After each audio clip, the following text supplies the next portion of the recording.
He has constrained our fellow citizens, taken captive on the high seas, to bear arms against their country, to become the executioners of their friends and brethren, or to fall themselves by their hands. Welcome to Life, Liberty, and the Pursuit of Happiness, a podcast commemorating the 250-year anniversary of the Declaration of Independence.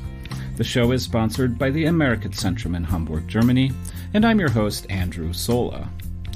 So far, the series has focused primarily on the Declaration of Independence as a land-based document. In other words, a document that declared sovereignty and control over the land that the 13 colonies occupied. However, the Declaration is also a sea-based document. It is as much a maritime document as it is a land-based one. By declaring independence over land, the United States was also claiming sovereign rights over the sea, as well as international recognition for its ships at sea. Let's not forget that the world of the 13 colonies was very much a maritime world, a world that looked primarily east over the Atlantic Ocean back to Britain and Europe, and not necessarily west across the vast continent of North America to California and the shores of the Pacific. Indeed, so many of the grievances in the Declaration, including the one you just heard, reference this maritime world. Grievance 16. King George has cut off our trade with all parts of the world. Grievance 19. He has transported us beyond seas to be tried for pretend offenses. Grievance 24. He has plundered our seas, ravaged our coasts, burnt our towns, and destroyed the lives of our people. So again, the Declaration is not just about securing American ownership of land, but it's about establishing American ownership of the seas. He has plundered our seas, ravaged our coasts, destroyed the lives of our people. They weren't American seas until the Declaration claimed them. So today we are going to do a deep dive into the seas and look at the Declaration of Independence as a maritime document. How important was the larger Atlantic maritime world to the colonies? What was life like for merchants and seamen before the War for Independence? And what was it like during the war? And what would this new maritime freedom mean for the new United States after the war? These are really complicated and fascinating questions, and I have a very special guest with me today to help answer them, Professor Denver Brunsman. Welcome, Denver. Thank you so much. Denver is professor of history and chair of the history department at George Washington University in Washington, D.C. He is the author of many works on the American founding era, including the book The Evil Necessity, British Naval Impressment in the 18th Century Atlantic World, published by University of Virginia Press. A link is in the show notes. So, Denver, let's just set the scene by trying to unpack my thesis here that we really need to understand the Declaration of Independence as a maritime document. Yeah, absolutely. I mean, I think stepping back even further, we just need to think about it as a political document, right? The whole purpose of it was really to persuade and to convince, to inform. And a huge part of the audience of the document, of course, are people in Europe, people in Britain, people in France, enemies and potential allies alike. And as you say, in creating a new nation, these people had to think about, their livelihoods and how they were going to make money, how, what was the future going to be like. And at that point, I agree 100% with what you said. They're looking east, not west. Not that they aren't looking west, but so much more commerce in their, collective experience was connected to the seas and to trade with Europe that they're absolutely thinking about that after independence. And what was life like for a seaman living in, say, one of the great port cities of the colonies in those, say, pre-20 years, maybe during the French and Indian War, the 7 Years' War, up to time that problems really start with Lexington and Concord and then into 1776? Yeah, for American sailors, I think like any Atlantic seaman was somewhat perilous. It was a tough job, a tough livelihood, and it was made even more difficult by war. At the same time, war presented certain opportunities. And you mentioned the 7 Years' War and just all the wars that took place in the 18th century leading up to the American Revolutionary War. In wartime, sailors had the opportunity to make more money. Merchant wages went up, because of the scarcity and the need for goods. But navies also needed sailors. And so the various European navies, particularly the British Royal Navy, was looking for men to impress. So as British subjects, American seamen could be captured legally by British press gangs. And so this was something that they had to certainly look out for. Now, after the 7 Years' War, after 1763, during the imperial crisis, there's really a separate, almost mini crisis for maritime folks, particularly sailors. And that's because in attempting to enforce the various customs regulations and in placing Royal Navy ships on the eastern seaboard, impressment continued even in peacetime. And this really violated the purpose of the practice, which was meant to be a wartime practice. And it really kind of raised a lot of questions, legal questions, questions about, custom and what was right. And so this, I think added to the difficulty of being a sailor this period in the 1760s and 1770s. And just why don't you describe the horrible, and yet you described it as sometimes legal process of essentially temporarily enslaving sailors. I mean, that's what it is. It's a temporary, and sometimes I suppose it could be permanent, and oftentimes you'd lose your life anyway. Yeah, so impressment is, one of those amazing British practices, almost like the monarchy itself that descended from the Middle Ages, and it really never went away. The basic idea was that a subject would, trade their service in exchange for protection from the monarch. And that's, the basic deal that was originally struck, whether they wanted to serve or not. And so through time, through custom and various acts, it basically became legal during wartime, during, times of necessity. That's the allusion that I make in my book. And that's why it was especially problematic that the practice was taking place, in peacetime, before the Revolutionary War. But just real quick, what happened when a sailor was impressed, he basically had to stay in the service of the Navy through the end of a war. And so, that was one of the things that differentiated it from slavery. A sailor would also receive wages, but it was definitely forced service. And one of the arguments I make, and I think I present evidence to back this up, is that it's the second most common form of forced labor in the Atlantic world in the 18th century. And it's a long distance second to slavery. And I, no way, say that it, approaches the importance of that institution, but it was important in its own right. Yeah, and I didn't mean to create an equivalence there, but it was a temporary form of very serious coercion, and arguably you might have a longer life, although a miserable life as an enslaved person, than you might in the British Navy, where lots of people died, lots of sailors were dying quite frequently, not only from battle, but from disease. And maybe we'll talk about death and disease on the high seas later. You mentioned the word protection in what you were saying. There were certainly advantages of being a merchant vessel, flying something like an Allied British flag on the high seas. Is that correct? I mean, it's good at the time that you are a British merchant vessel, even if you are like a colonial, because, the British Navy had some weight, and you had to be very careful if you were a privateer or something and you go after a British flagged ship. Is that correct?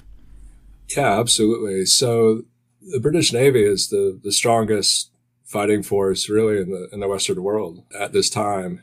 And they have their own kind of tricky relationship with their merchant ships and merchant marines. On the one hand, they protect them and they protect that commerce. And that's what, helped to make it so lucrative to be part of the British Empire.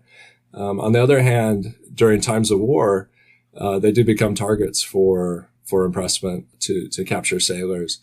And over time, the Navy had, basically negotiated a certain deal, you might say, with merchant ships. And that is that they would take sailors, but not so many that it would disable those ships to prevent them from, carrying out their trade. And so this is, something that's develops through trial and error over the course of the 18th century. And the British had pretty much perfected it by the Revolutionary War, by the end of the 18th century, finding a way for their commerce and their wartime, manpower needs to coexist. So you might not be impressed just at a port city on land if you're at a pub or a tavern and suddenly basically they collar you.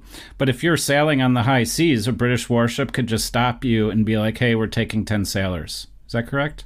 That is correct. And that was the most common form of impressment, was actually at sea. And one reason from the Navy's perspective is that they really wanted skilled sailors. They didn't want just any warm body, which they would sometimes get on land. But we're a better place to find sailors than at sea. So that was the majority of the practice. This becomes important in the American context because it became especially controversial for British press gangs to work on land in places like Boston, New York, or Philadelphia. And the local communities over time had found different ways, particularly through rioting, to push the practice to sea. And so that was, probably even more common in the American context. And let's talk about maybe the British context quickly. Back on the British Isles, the practice of impressment also must not have been so popular. Is that correct? It's very unpopular. Yeah. And this is something that I explore a lot in my work, is that I think, as, from my perspective as an American and working in the American Academy and, within, say, American historiography, we tend to sometimes overlook the international dimension, the British perspective. And it wasn't uniquely American to oppose the press gang. In fact, there was almost nothing more British than opposing the press gang, and that because it was very unpopular in British ports as well, where crowds would turn out.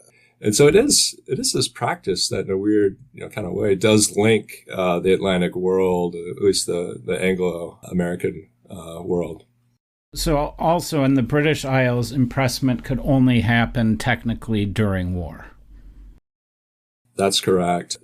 It was a wartime practice. And there are these, different cases, various kind of what historians call phony wars, where there might have been mobilizations for a conflict. Yeah, well, this is what I'm going at. It seems like if you read British history, there's constantly a war happening. So was there actually ever really a pause in this process? Or if you became a sailor, did you basically know, sometime in my life, I'm going to be impressed, because that's just what it seems to be. That's the reality. Certainly in the 18th century, where war is so common, especially war between Britain and France, that I think a sailor would have to almost count on it happening at some point. And you do have these periods between wars, not always very long. One reason for impressment is that the country didn't keep a standing navy, that they demobilize. So in some ways, maybe something that's almost as bad as being impressed is losing your job, right? So this happens at the end of wars, and sometimes sailors will become socialized. They'll become accustomed to being part of the Navy. The war ends, and then they're out of work. And this is when you get piracy. Piracy happens in the Atlantic, and especially in the Caribbean, during periods of peace, because you have all these unemployed sailors, and a lot of them, quite bitter at their former employer, both for capturing them in the first place and then ending their employment. And so there's, kind of an interesting relationship between those two institutions of impressment and piracy. Just again, a sort of a social history question here. Obviously, people can choose different professions, right? You can be a farmer, you can be, a tailor. In the colonies, you can go out and, try to tame some land out west and become a hunter and a fur trader. Like, a lot of the stories that I've read about and everything I hear about being a sailor in this time, it was just a brutal profession. But there must have been some positives, or else, people wouldn't do it. If you had to describe any of the positives of this career choice, if we can use modern terms, what would it be? Yeah, I think that's a great question. It actually is a complicated question, because I think part of the debate among scholars about the maritime life and about sailors is how much of a choice it is, how much it's coerced by class and by economic conditions, where people might not have a lot of economic choice to begin with. There is a certain strand of scholarship that, based on some evidence, particularly in the American context, that there is a certain sort of romantic aspect to going to sea, especially as a young person that might not have a lot of other economic prospects. And there is more social mobility in the American colonies than there was in Great Britain. So your typical sailor is different. The sort of classic professional Atlantic mariner is more likely to be born in the British Isles. That's the person that never really moves beyond the profession. Whereas in the American case, it was very common to have sailors that just, would pursue different voyages just for part of the year, maybe 3, 4, 5 months out of the year. The rest of the year, they might pursue something else, on land. They might be farmers, they might be artisans. So it's more of a part-time employment. And a lot of those sailors in the American context, they would eventually maybe become masters of their own ships, eventually maybe become ship owners.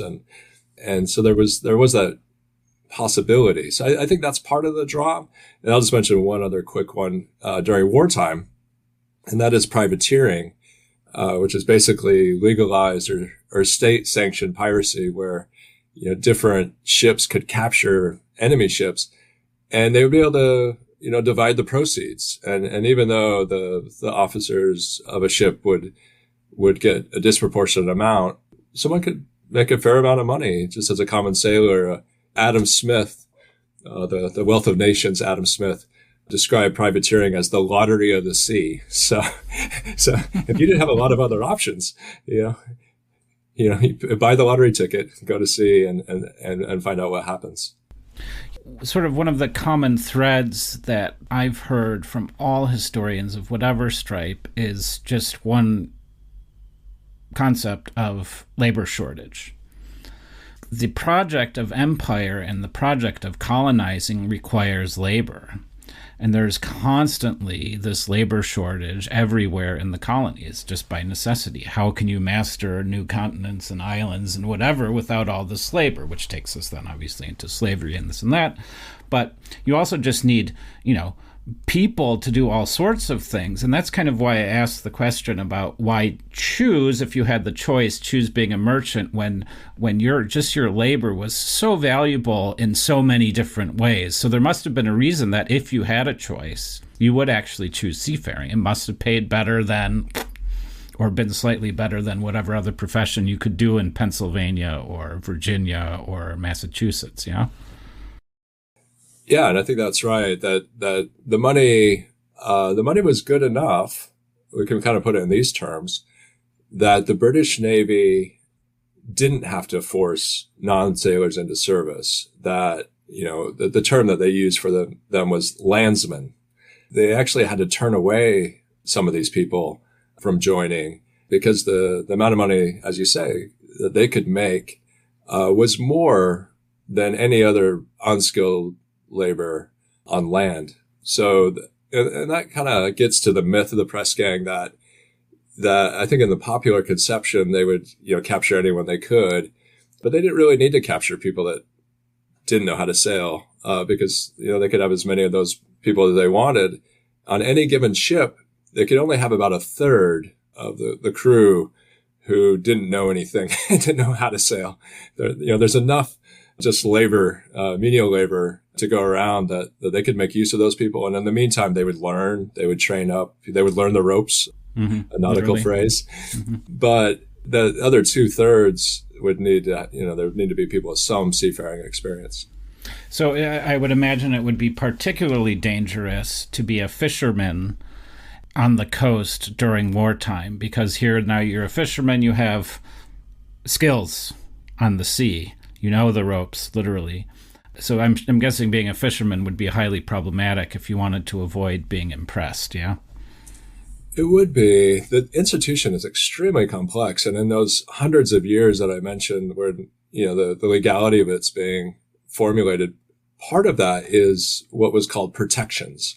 There's different legal protections against impressment. And you mentioned fishermen. That was one class in particular that was able at different points to carve out protections. Some were customary, some were statutory, it varied. And so I think it kind of depends on how much, say you're a fisherman, how much you trust the legal system because one thing that would happen is someone would be captured, but then it became very complicated to get out. You could file a writ of habeas corpus, but you would need help with that. You would have to be on shore. And so a lot of things can happen in between an impressment and a chance, for a sailor to actually prosecute for his freedom. What were the consequences of desertion? Let's say you are impressed and then you decide to escape. So I think the worst consequences, as in an army, a land army, would be death. This was highly, highly dangerous. But as we've been talking about, there is this maritime labor shortage, as there often was on land with soldiers. And so the Navy didn't necessarily want to execute, their skilled sailors. So the amount of time that someone actually is put to death for desertion it's relatively rare, but they have these performative cases to try to caution other people from deserting. And desertion is it's common, but it's maybe not as common as we might think. The figures that I use, based partly on my research and also the research of others, is that the British Navy in the 18th century, around 7% of sailors in the Navy desert. That number goes up during the American Revolutionary War. And one reason I think is because of the number of British ships near the American coastline, which was a particularly attractive place to desert to. And one thing I've traced as well is that the likelihood of desertion goes down significantly after the first year or so that a sailor's in the service. So in other words, if someone is impressed, they were a high risk that first year or so to leave. But I think this speaks to the success of the British Navy.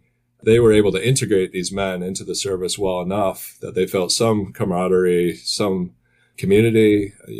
In some ways, if we think about a gendered aspect, their masculinity was served by this profession, and they tend to stay after that first year.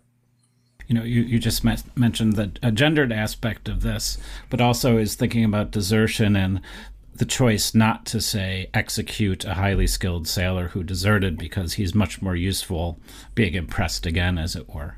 And it reminded me of the episode we did about homosexuality in the colonies and the low number of homosexuals who were executed in the colonies, just because it would often be someone who was too valuable to the community. So they would prefer anything besides executing a person who had skills that were absolutely needed, because skilled people were so hard to come by. Again, labor shortage. Yeah, but that's a great analogy. Yeah. Mm-hmm. But let's move to, so we talked a little bit about the British Navy and impressment before the war. So Lexington and Concord happens in 1775. How quickly do we start seeing the British Navy going on a war footing and starting its practices, both in Britain and in the colonies, to start impressing people? Yeah, that's a great question. So the Navy is headquartered in Halifax, in North America at this time. And I think in that immediate, was that Lower Canada then?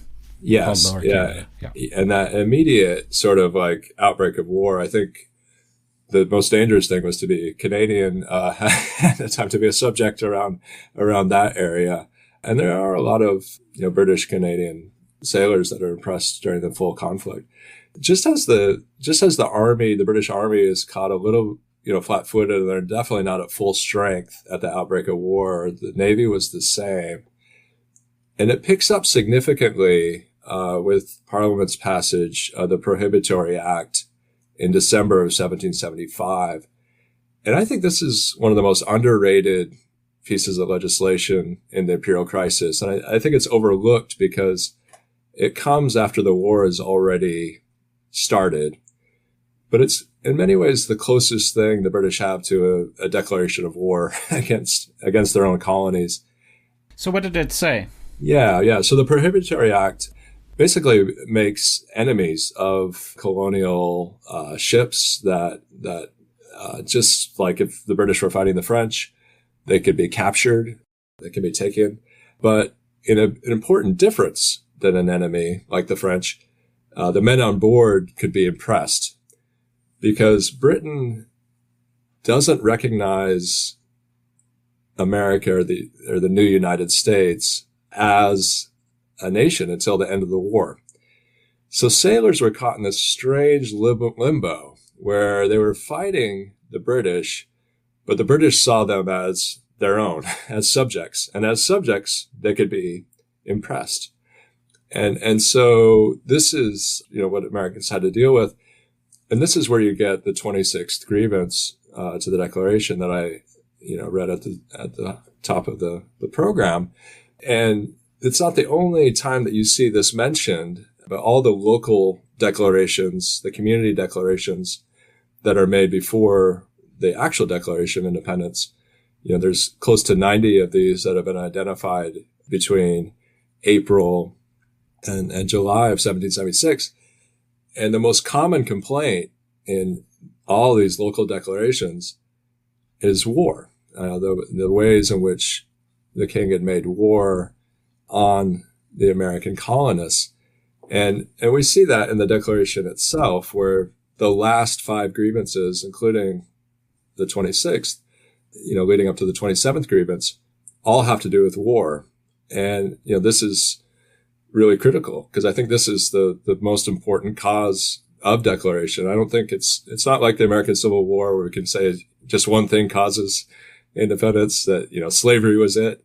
It's a lot of things.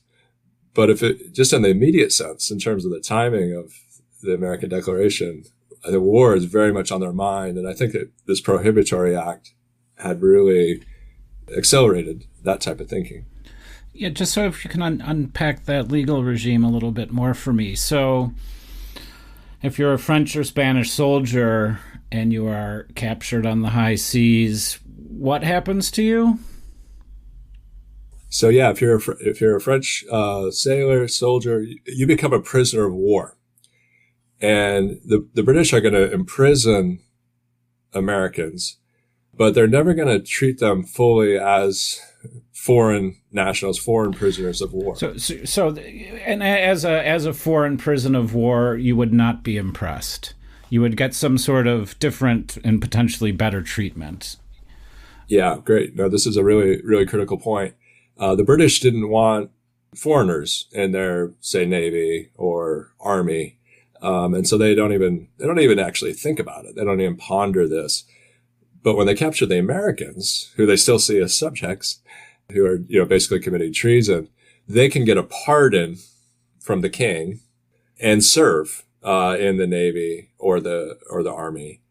And so if, say, someone is captured, there's going to be a lot of pressure put on them to, you can either go in this miserable jail, either on land or the really miserable jails, at sea, the ship jails, off of the coast of the continent, or you can serve. You could, actually join the British Navy. And thinking of that choice, we don't have perfect numbers about how many actually agree to serve. But it seems to be under about 10%. So it's not nothing. A fair number of people do take that. And I guess you can interpret that different ways. You could say that, there's actually a lot of people that leave the American cause to join the British. Or you could say, wow, given what they were facing, maybe that's not so high. Yeah. So, it wasn't a free choice. Okay, so they're captured and the British officer can say, okay, well, we're going to imprison you, or you can join us. You'll get a pardon and you join us. But were they not executing them? Because if they are committing treason, are they just simply too low in the hierarchy to be, say, executed like, say, Jefferson if he were captured after the Declaration, or Washington might have been executed for committing high treason as leaders? Yeah, I think that's right. I think they would have just had to execute so many people that they are kind of caught in this weird middle ground where they're, I think you put it well, they're almost not significant enough to execute. And going back to our earlier conversation, that there was a certain value that they had, and there was a certain hope that, eventually they would be able to change their mind and they would serve. And it was an open choice. It wasn't just at that point of capture. They could decide later that, now I'm ready. So maybe the British are waiting for that. And you mentioned the prison ships. Why don't you just give our audience a quick overview of what these prison ships were? Yeah, so this is actually connected to impressment, and this point is often not made in histories of the Revolution. But in London and the British Isles during a war, there'll be ships that, they're called tenders, that their entire purpose is to hold men captive until they can be dispatched and, put on different ships. So the British had done this for a long time. They had, a lot of experience using ships as forms of incarceration. And so, I think it just becomes quite convenient that they'll create these, prison ships, particularly off of New York, are the, most notorious ones, that will end up imprisoning, thousands of men. And the conditions were incredibly unhealthy. The amount of disease was rampant, and, really, really high, death rates. Yeah, it does not sound like fun. So we've been discussing the British practice of impressment, but I think one of the points that you would like to make in your research is that we can't just blame the British for this nefarious practice, that many times Americans try to avoid the history, but the American Navy, the new American Navy, and American privateers would actually do the same thing. So why don't we just start talking about the other side of the coin, what the American Navy learned about British impressment during the war? Yeah, so, we have to, the starting place is that the American people, the new American people, had been British subjects. And so they had, lived under that system. And so there's so many of these areas in which the model that existed at the time is the British model. And so when ships need men, and there's not much choice, the American ships, would impress. And we have, there's two, I guess, broad pools that they took from. One were British sailors, that is, sailors who had fought for the British and usually had become prisoners. The Americans didn't treat the British prisoners very well either. There's fewer of them, but they didn't treat them particularly well. And there are episodes of the war in which they will basically empty the jails and take men that way.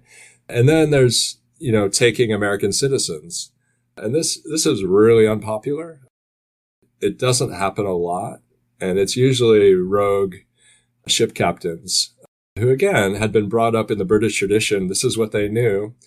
Maybe some of them had even been impressed at some point in their lives. And so this happens. It happens in the Continental Navy, which isn't huge. It also happens in the 11 state navies. This is another thing that kind of gets lost in the histories of the American Revolution is we talk a lot about state militias, and for good reason. There's also state navies, and they would impress as well.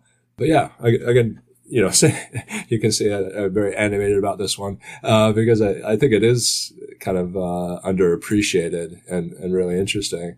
But for the states particularly, that's the one that I think people don't know a lot about. Yeah. And so you said there was pushback. Why don't you just talk a little bit about some of the conflicts caused by either state or the Continental Navy trying to impress loyal American patriots? Yeah, I think the pushback is as important as the actual impressment, because I think it does become one of the defining, qualities of what it meant to be American in this era. And we'll see this especially, I think, in the War of 1812, even more so. But that, what scholars call, volitional citizenship, the citizenship by choice, that, people choose to be an American, whereas, in these European countries, and particularly Britain in this case, they're just kind of born into it and they're trapped. They can't escape the obligation. And so it is debated. Congress debates whether, impressment should happen. And it's never the policy of the United States. So I think that's an important point, that they don't want to be defined by this. It is these individual ship captains that do it and are, face some type of reprimand. The states are a little bit different. The states, you actually do get laws passed that allow for, temporary periods of impressment, of forced service. We see that in the militia as well. I mean, I think that the militias are coercing men more than the Continental Army. I want to return now to the grievance that we started this with, and I just maybe think we can unpack it a little bit more, and maybe you have some stories to tell about this. So he has constrained our fellow citizens taken captive on the high seas to bear arms against their country. So here what we have, what you've been describing. If you're an American merchant, you might not even be a naval sailor. You could just be a fisherman on a coastal village. Somehow the British Navy can come and force you to bear arms against your state, your colony, whatever. And in some cases, that might force you to become the executioners of your friends and brethren. So they impress you. Now you're serving on a British ship, and now they're going to make you kill your brethren, right? Or indeed, since you are in a British ship, you can be in a battle, and if the Continental Navy or a state navy wins, you might be killed by the hand of your own patriot. So you said, and this is what I think is so fascinating, all of this was already happening for quite a long time before the Declaration of Independence was released. So can you just tell me a little bit more about this history here? Yeah, I love just hearing you describe that grievance, because it actually is one of the more poetic, maybe grievances in a way. I mean, it has a certain rhythm to it and very vivid imagery. And so one of the things that I argue is that this grievance probably wouldn't have existed without the Prohibitory Act. That's what this is really getting at.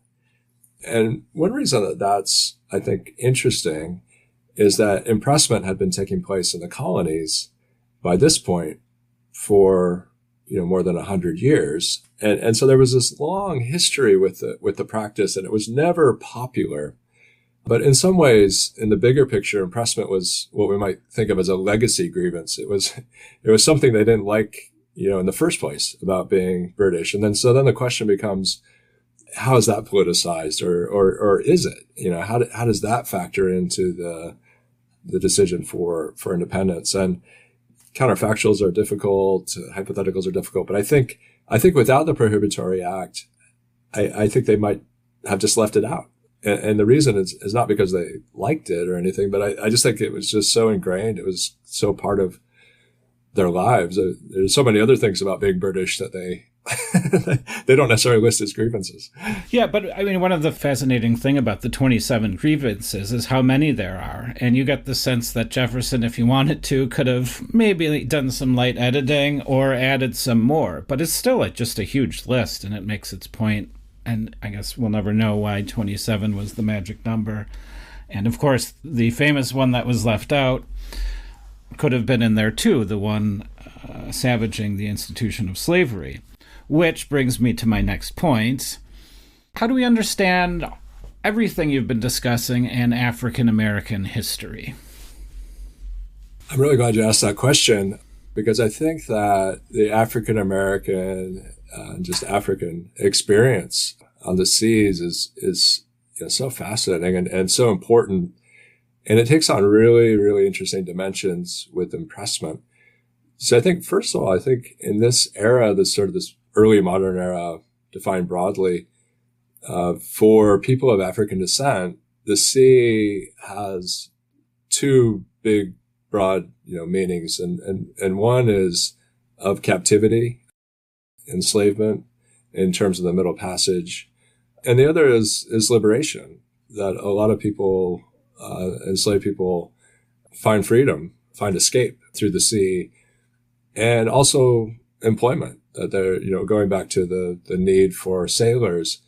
British Merchant Marine employed people of African descent, who were British subjects, who were, free people.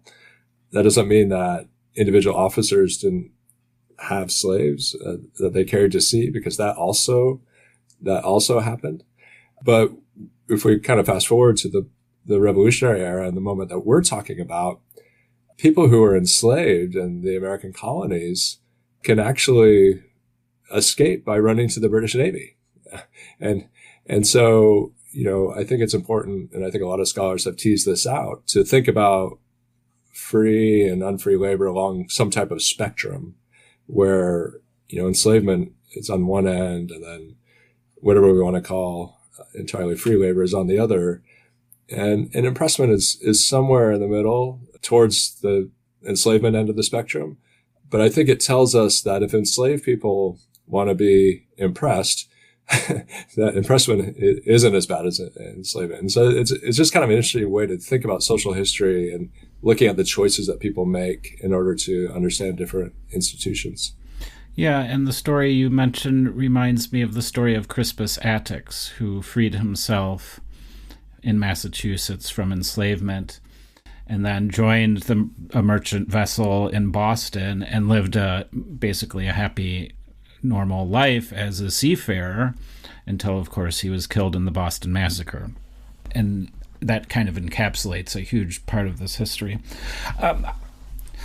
On land, I know that with Dunmore's proclamation, the Royal Army, offered freedom to enslaved people who joined the British side. Was there ever such a open statement or policy by the Royal Navy as well? Yeah, that's a really, really good question. And there's not. I think that it's the Navy. It's almost an unwritten open offer. And I think because of what I've been describing and what I write about in terms of this competition at sea for labor, that it was a little bit more anything goes. And to use a land term, it was kind of Wild West. It was at sea, just about anything went. And so I think that was one thing that made British naval ships attractive as places of escape. And it happened a lot. It happened to George Washington when, the HMS Savage is on the Potomac in the spring of 1781 and basically trains its guns on the Mount Vernon plantation. 17 of Washington's enslaved people run away, and they actually, and he spends years trying to get these people back. And did they run away to join the ship? Yeah, to join the ship, and there's a lot of different outcomes for them, and we don't know all of those, but I think, and we'd have to double check this, but I think that within a certain number of years, I think he gets something like 7 of the people back. He re-enslaves the 7 that he can find. Yeah, exactly. So this was a very common practice, and not all of these people would become, sailors for the rest of the war in the British Navy. But as I said, there's a need for labor. So even if someone was unskilled at sea, there would be something for them to do on a ship. And it's such an interesting history because despite the hardships of being at sea, it also seems like sometimes kind of a more generous lifestyle. That, if you were captured in a naval battle and you were on the other side, if you're just like, hey, can you just do the ropes here? We'll overlook the fact that you were trying to kill me 5 hours ago, and vice versa. And I think your history shows that some people, I think I read in something that you wrote that one sailor actually changed side, was it 12 times? 12 times, conflict? Yeah. I mean, and it's just amazing. So, but what that tells me, or what that kind of indicates to me, is that since everyone knew this was such a strange world, you really couldn't take it personally if someone on another ship was shooting at you. They could just be doing it because that's what you have to do. And they kind of got that. They were much more generous than we seem to be today with people who might be shooting at us. No, I think that's right. You're right. It was normalized, and we talked a little bit about gender before, and there is this concept of the brotherhood of the sea where someone might be on the different side, but they're on a ship and they do speak that same language of the different, the nautical language, even if they don't actually speak the same, the same language. And so, people really do move from ship to ship, from side to side. And this is one reason I'm a bit cautious in ascribing too much loyalty to American sailors in this era. I mean, I think on the one hand, of course, there are what we would call patriots, strong patriots amongst them, and they were politicized by the practice of impressment and through the 1760s and 1770s. But these are also people that, like all of us, we're trying to get through each day, trying to get through their lives, and at any given moment in a war, when different choices are presented to them, serving on a British naval ship might be better than, whatever the alternative might be, especially if it was imprisonment. And I think you described the Navy well. In the armed forces to this day, there's, the phrase hurry up and wait, that there's a lot of waiting, and there's hundreds and hundreds of men that serve on these larger British naval vessels. And so while the work is hard, it was actually harder to be on a merchant ship. You would have more work to do, less help. So, I'm not trying to make it sound like this is cozy or anything, but there were worse alternatives. Yeah, no, the reason I mentioned that was because we had mentioned in the language of the Grievance how terrible it sounds, that they are capturing people on the high seas and making them bear arms against their brothers. And yet, I don't know if a sailor would read it that way, with kind of that personal affront. You're affronting me personally. You're just doing some moral indignity. It seems like it was so common to change sides that it's almost like that Jefferson was overreaching when he was writing this, and he was politicizing something that was far less political in actuality, if you were actually in the seafaring community. What do you think? I think that's fair. Yeah, I think that's fair to say that a sailor didn't write this, right? They might they might put it a little bit differently, and one thing I argue is that I don't think I've found a skilled white sailor who was like happy to be impressed. That it is a disappointment for them. They tried, like I said, they resist. They try to escape, particularly within that first year or so before they become accustomed to it. But at a certain point, they did accept it, that it was something that was almost part of their profession. Yeah, it just had to be done. Okay, well, let's get towards the end of the war now. In 1782, Parliament actually makes a decision to treat American sailors differently. Why don't you just talk about this political development, please?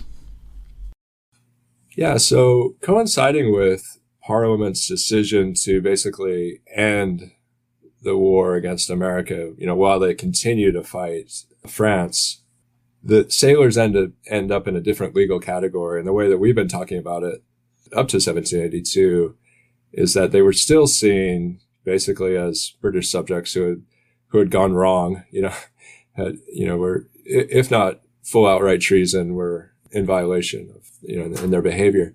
By 1782, they get treated like the French or the Spanish. They're treated like foreign nationals. And why this is important is that it opened up the possibility for prisoner exchanges a lot more easily. Up to that point, there's not that many sailors who are exchanged because the British, as we've described it, they see them as commodities and they see them as sort of in a different legal category. But once they're treated like foreign nationals, they can be traded. That's also a sort of a first legal declaration by the British Empire that the American colonies are de facto free, even though the war isn't over. They're basically saying, well, now we're treating American sailors like the French or Spanish, who are foreign entities like these American sailors, which is basically saying we have to start acknowledging that the United States are in fact free and independent states. Is that correct?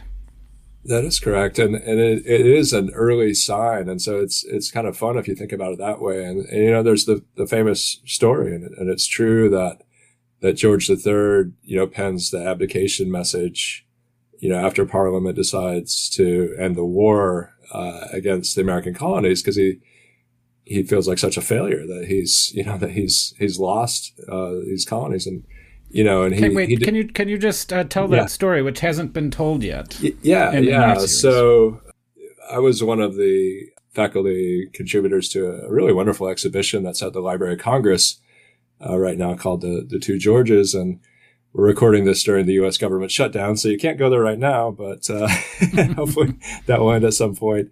And one of the really neat bits of research to come out of that, and it was known before, but it's fleshed out in the exhibition, is that when George is faced with the prospect of ending the war against the American colonies, he feels so distraught, he has so much despair that he actually pens a message that he's stepping down from the crown. And this is a document that still exists.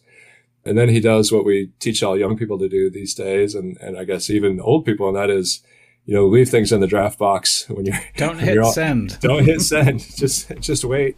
And that's what he did. I think he slept on it, and he decided in the end that he didn't want to advocate. But my point in sort of raising it was that I think he understood your point, and that is that this was the end. That once you're going to stop fighting these people, that their independence is inevitable. That that's what's going to come next. The only question is the terms.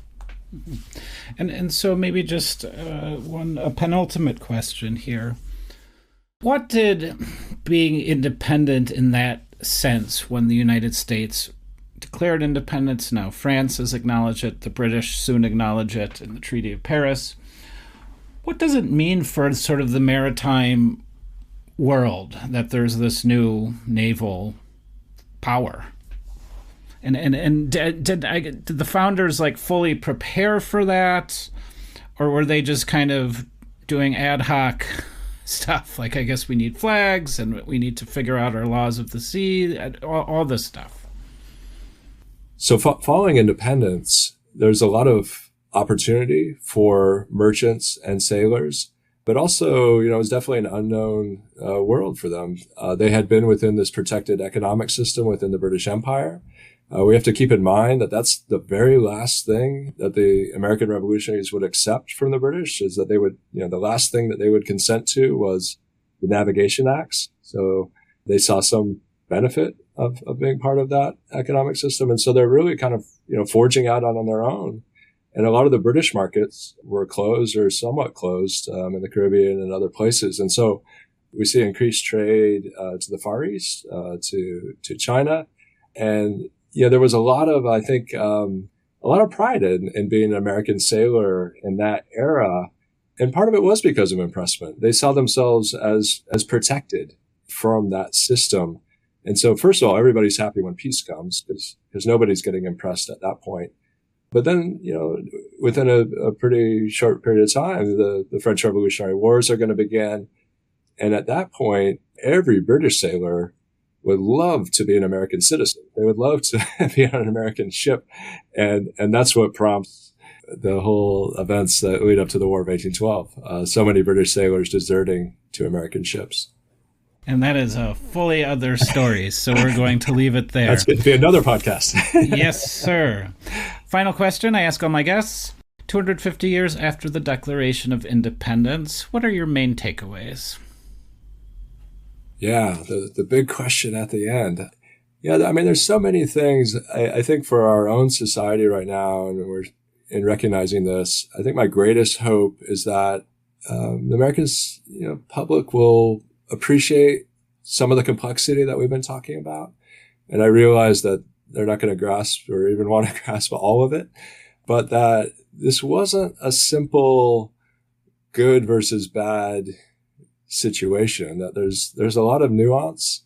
There's all kinds of wonderful histories that have come out in the past generation about the loyalists and how the loyalists consider themselves free, and people who loved liberty. They didn't hate liberty. They just saw that it was achieved in a different way. And I think we can think about these sailors that we've been talking about, in a similar way, that I think they were searching for the best outcome that they could for themselves, for those who had families, for their families. And oftentimes that crossed with being, part of this new country, the United States. But sometimes it didn't. And their stories are important to tell as well. Professor Denver Brunsman, thank you so much. Thank you. It was a lot of fun. Life, liberty, the pursuit of happiness.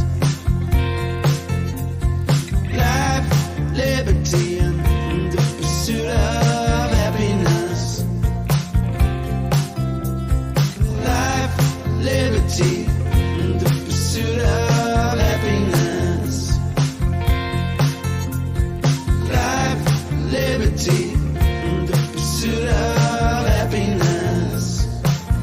The pursuit of happiness.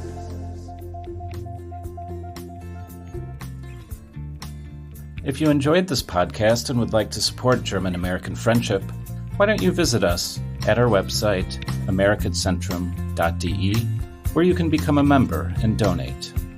The American Centrum is a nonpartisan and not-for-profit institution dedicated to strengthening the transatlantic relationship. The views and opinions expressed in the episode are those of the guests or the host, not the American Centrum. We take our nonpartisan mission seriously. Therefore, we do not take any institutional positions on politics or policy. Learn more about us, become a member, and donate at americatcentrum.de. Thanks for listening.